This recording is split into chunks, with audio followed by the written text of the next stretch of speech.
மோமோஸுக்கு நீங்கள் சாஸ் செய்வீங்க, ஆனால் இந்த தக்காளி ரொம்ப டேஸ்ட்டாக இருக்கும்.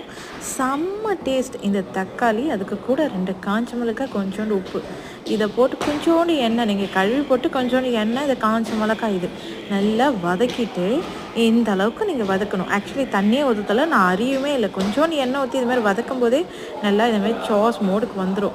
ஆல்மோஸ்ட் ஒரு 5 நிமிஷம் ஆகும். ஆனால் இதுமாதிரி வதங்கிறதுக்கு அப்புறமேட்டா நீங்கள் மிக்ஸி ஜாரில் கொஞ்ச நேரம் ஆற வச்சிட்டதுக்கப்புறம் இந்தமாரி ஒரு 2-3 ஓட்டுனீங்க, இந்த அளவுக்கு வந்துடும். இதுதான் சாஸ், மோமோஸோட சாஸ். வேறு எதுவுமே தேவையில்ல, ரொம்ப டேஸ்டியாக இருக்கும். அதுக்கப்புறம் மோமோஸ் நீங்கள் செஞ்சு வச்சு எடுத்து சாப்பிடும்போது டேஸ்ட் இருக்கே, ஆஹா, வாயில் சொல்லவே முடியாது, அவ்வளோ டேஸ்ட்டாக இருக்கும்.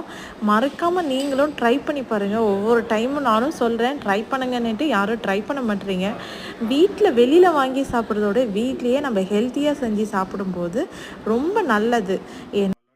வெளியில் என்னத்தை போட்டு செய்கிறாங்கன்றது நமக்கு தெரியாது, ஆனால் நம்ம கையால் நம்மளே செஞ்சு சாப்பிடும்போதும், செஞ்சு இன்னொருத்தவங்களுக்கு கொடுக்கும்போது அதில் இருக்க ஆனந்தம் இருக்கே, ஆஹா, அதெல்லாம் நான் சொல்லவே முடியாது. என்ஜாய் பண்ணி பார்த்தா தான் தெரியும்.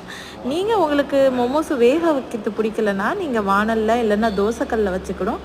இந்தமாரி மூடி போட்டு மூடி நீங்கள் எடுத்து சாப்பிட்டிங்கன்னா ரொம்ப டேஸ்ட்டாக இருக்கும். மறக்காமல் எனக்கு சப்ஸ்கிரைப் பண்ணுங்கள். அதேமாரி என்னோடய சேனலை ஃபாலோ பண்ணுங்கள். பாய் பாய்.